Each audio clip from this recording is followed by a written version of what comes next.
Welcome to another episode of Little Talks, your weekly dose of marketing news and insights from Littlefield Agency.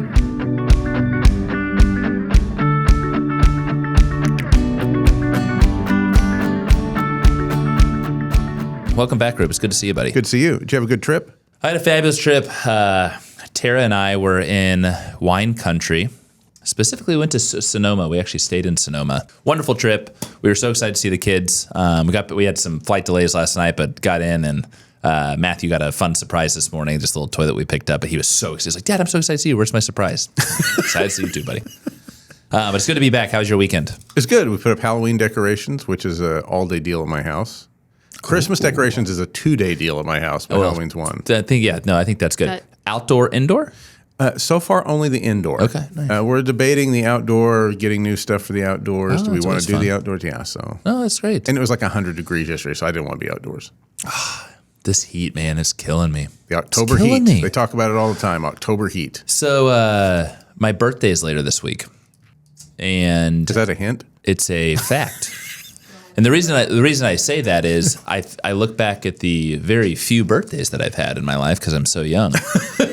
And dude, I was telling Tara this yesterday on the plane. I remember wearing sweaters and sweatshirts and coats and fall leaves, and just like I look back at that, and I'm going to be in frickin' shorts and a polo because it's 92 degrees on Thursday. We were talking about this last week. What's going on? I think we both bought new jackets that we're itching to wear. Yes, and I might get one day to wear it this whole season is what I'm worried about. That's what I'm worried about. I'm going to be really pissed if we get to like Halloween, it finally becomes fall, and then Thanksgiving it's snowing. It could happen. It could happen. But it's all good. Okay, for those, if you are just tuning in for the first time ever, I am Sam Littlefield, and with me is Roop. We usually do an intro a little earlier, but we just haven't seen each other in a few days. I missed you, man. Oh, thank you. Yeah, it's good to be back. It really is. So we continue with a little bit of, we're fresh off the inbound train. We had Joy Holver last week, who did a really nice job for her pod session. She did. Giving us a lay of the land, kind of her thoughts and just takeaways from the overall conference. We have some of those in here today, but we also wanted to take just kind of a quick pause. There's some inbound stuff in here. It's almost the middle of October, and what does that mean for you? No matter what fiscal year you're on, you're planning right now. It's 2025 plan, baby. It's my favorite time of year. Yeah, I love 2025 planning. If you're in marketing, it may be October 2024, but you're thinking 2025. Absolutely, you have been maybe for a month or two. I actually at inbound. Someone was like, "Don't mention 2024 anymore." It was Jay, I think. I think it was. It's like, don't say it. It's like everyone's focused on 2025, and that's the God's honest truth. Yeah.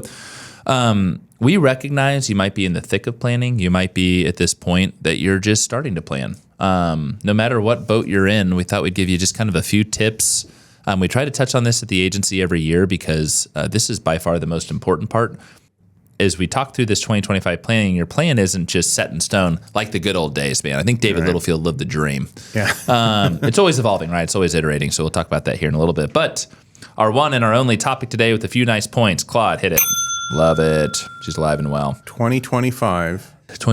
What's next for B2B marketing? What's next for B2B marketing? And also, as you're putting together your plan, what are you tapping into to put the best damn plan there is for your B2B brand? So, Roop, I'm going to have you kind of just kick this off here. I really like this. Yeah, we have three main areas we want to tackle here, and this is not, you're not going to hear words you've never heard from us before. Like these are things we've talked about before, and you may be doing a part of it. You maybe haven't started some of these things yet, but in 2025, if you're not, this is the year to get serious about it. If you are, it's the year to ramp it up. So we have three main things that we want to talk about that we think is next for B2B manufacturers and marketing in particular in 2025. The first one is embracing the power of AI and machine learning. Artificial intelligence was all we talked about last year in 2023. In a shiny object way, right? Yeah, and it has evolved and grown, and it's a lot different than it was when we were talking about it in 2023. And it's moved forward. We've talked a little bit about some of that in our HubSpot podcast, and we'll definitely do some more AI dedicated, I think, episodes in the future. Absolutely, yeah. But when you're looking at AI and not just AI, but machine learning, which in the CRM world for me in HubSpot is how things interact and talk to each other in different databases and tables and all that. Anyhow, as you're embracing that, the things you want to look for is enhancing your customer targeting, segmenting. These are the stuff that Chris uses in media all the time. we use with personas. It's just understanding, a better way to understand and know exactly who your target audience is and who's buying from you and who's not. And that's how you learn why they do and why they don't. We have a lot of great research tools that help us fine tune this. We just had I won't mention the client and I won't go into the details, but we had a media planning presentation 2 weeks ago for a very, very important client. Some of the information that we could get off of their target audience, and not just through AI and machine learning, but also through, we have a lot of data, 100%. But through some of our targeting tools and research partners, it's incredible. I mean, understanding how they're digesting media, how they're digesting content. And it's really great because the proof's in the pudding, and it allows us to say, this is where we need to be on. This is where we need to be in their face and ready to go. So as they're making buying decisions, we're in the consideration set. It's pretty cool. And even beyond the targeting, we're starting to look at AI here in terms of what's this task or this thing that could be enhanced if AI were part of that. In inbound terms, they talked about AI as a co-pilot a lot of the time. So AI is not replacing anybody necessarily. It's a co-pilot for a human to extend their tool set and their abilities and their day-to-day jobs. Can we talk about agents? Yeah. AI agents. I had not heard this term until Inbound. Chris Kaiser told me that it's a thing. It's all you're going to hear about in 2025. Consider an agent part of your staff. Yep. This is a doer, and it's 100% AI, and you're going to curate it as a human and make sure everything's on it. But this is huge. This is a huge topic of conversation for us. We'll do a whole episode on agents, actually. And agents are exactly what Sam just mentioned. They're a dedicated, I'm going to call it a robot right now, a dedicated robot or powered by AI that does one task really well. So in very, very simple terms, if you write copy and you send that copy off to a proofreader, you might be able to create an AI agent that's a proofreader that does that task. They're not writing the copy, and they're not publishing the copy, and they're not coming up with the content ideas and all that jazz. But they have a task that's important to that process, right? So that agent has a dedicated discipline, and it is brought in when it's time for that discipline to be used. And you can create multiple agents that do multiple tasks and chain them together. And you can all create kinds of personas for these agents. Oh, yeah. I mean, I look at personalized customer experiences. We actually have a lot of, I wouldn't call them agents, maybe they are now, but we pick a lot of, what is his name for Littlefield Agency? Donald Do-It-All? Donald Do-It-All. We'd say, Donald, time to wake up. We got some questions for you. Literally, he'd respond. It's pretty cool. Yeah. Through our Slack channel. Through our Slack channel.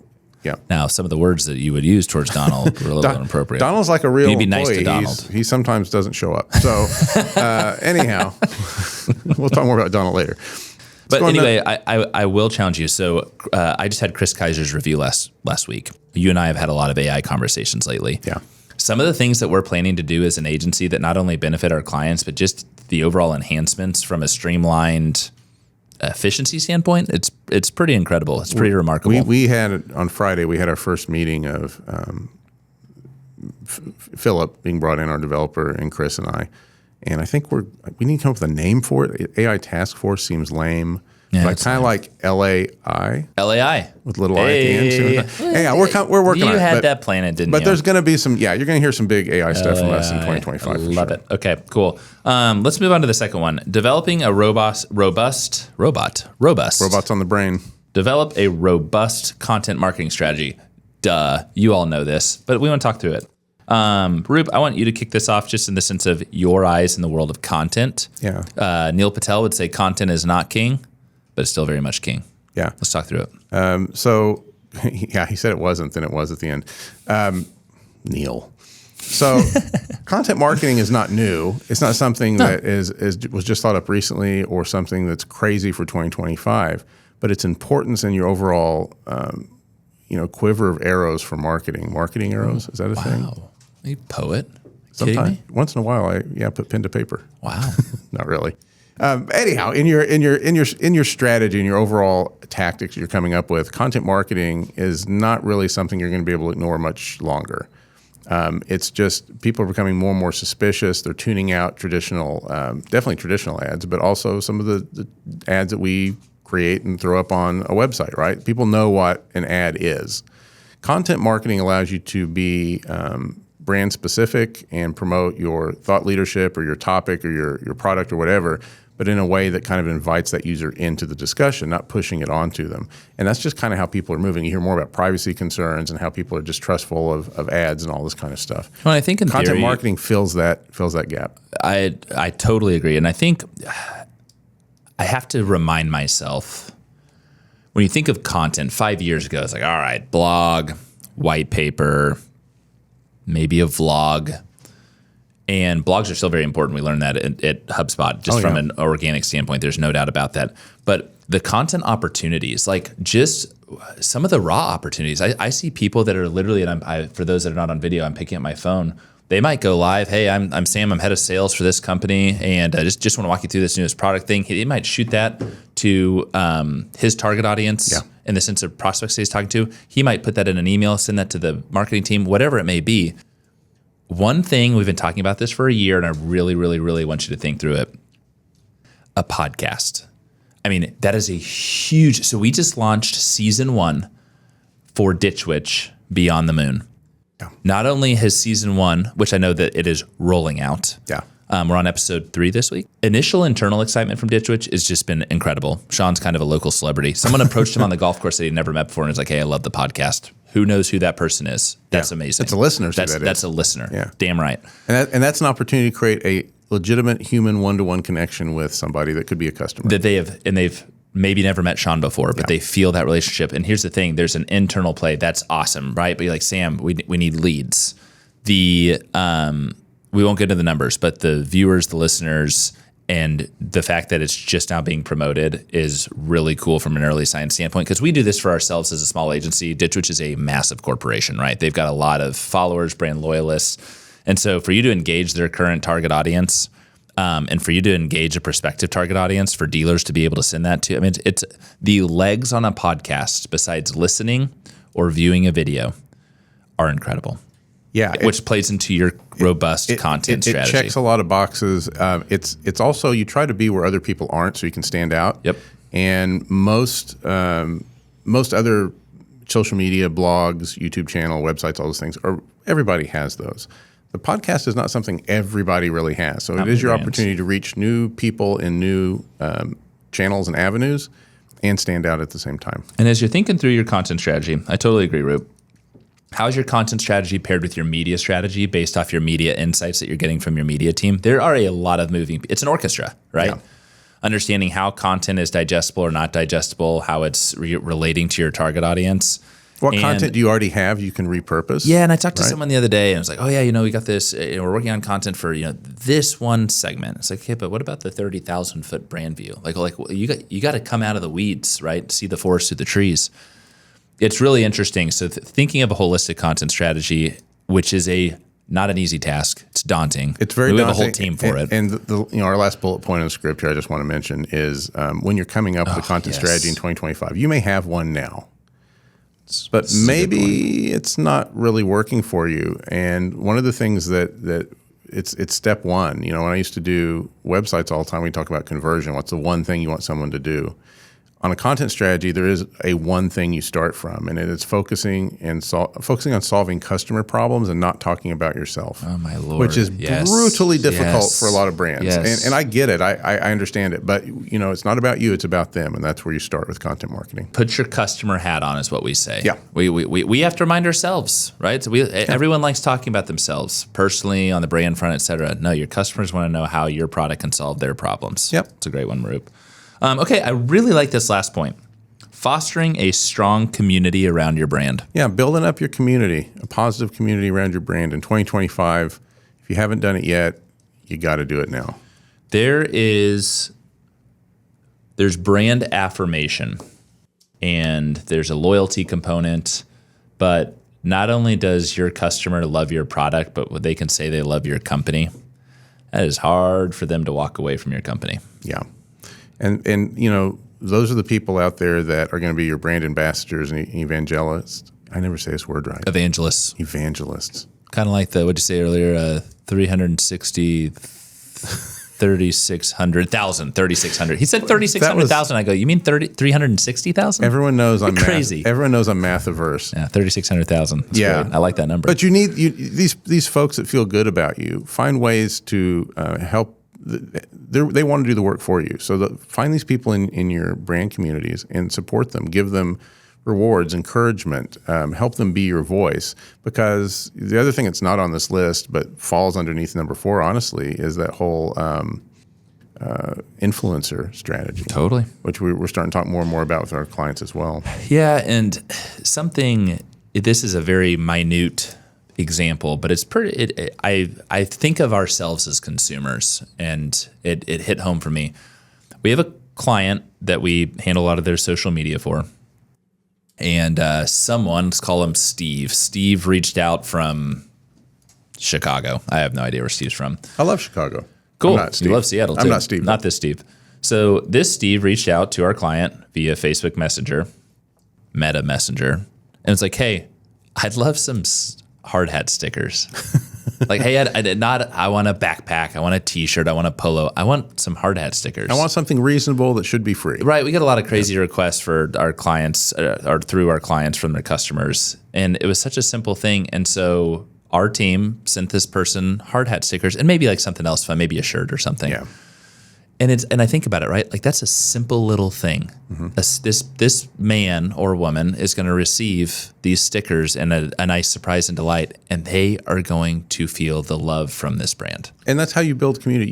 You had someone reach out to you. You responded to them in a human and direct way and gave them a reward. And that one sticker that maybe cost you 10 cents to produce is going to give you an invaluable amount of legs. They're going to tell people about it. It's going to show up on their hard hat. People ask about it. They're doing free advertising for you. I'll give you a personal example. Do you remember Mr. ESPN? You remember John Anderson for ESPN?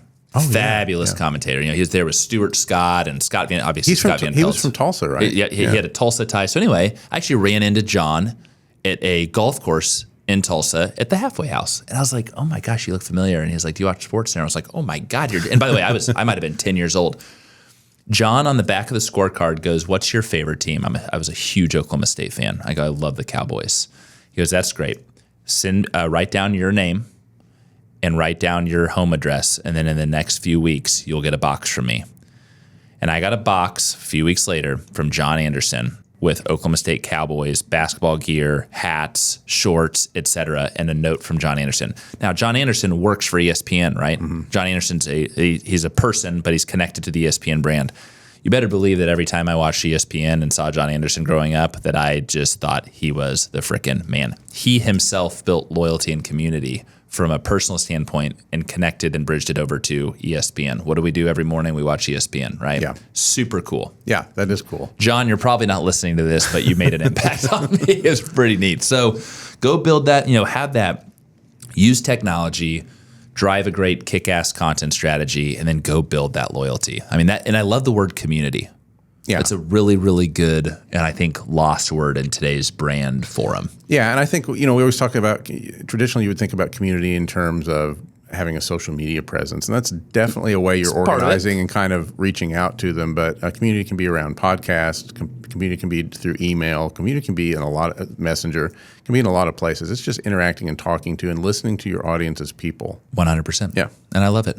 Yeah. And I love this. So, to our prospective customers, to our current customers, happy 2025 planning. It's that time of year. It's Christmas come early. We have less than 90 days to the march of the end of 2024 and on to 2025. We understand it. I talked to someone in Arkansas the other day. They are in the thick of it. Sometimes you can feel like you can barely get a breath of fresh air, but it's okay. It's all good. We have one last announcement before we wrap. It's a special announcement. What is today? It's October 7th.